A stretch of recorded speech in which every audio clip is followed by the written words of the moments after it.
watu tunalifanyaga kumbe ni misingi ya kijamaa. Bwana Yesu asifiwe. Unakutana acha nisigushi pale mwanao atakwazika nikenda pale tena bali. Mungu anaweza kutoa kwenye aibu ambayo ulikuwa wewe unachekelewa. Sema mina.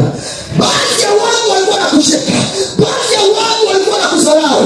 Mungu anaweza kukutosha pale kulikuwa na dharau mpaka maadui ambao walikuwa wanakucheka wanasema huyu mtu aligusa kuni. Mungu akutoshe mwaibu. Mungu akupeleke katika nia yako. Umezalaulika na watu wengi. Kila mtu amekuchilia, amekushuka vidole. Angalia mtu anafaa. Huyu mtu ni shehe kagana barasa mzee. Mbona mtu yuko hivi na hivi? Bana kupanga majina. Unakutana huko unatembea lakini watu wako wanashota vidole. Lakini Mungu anakuondolea aibu. Mungu anakuondolea aibu.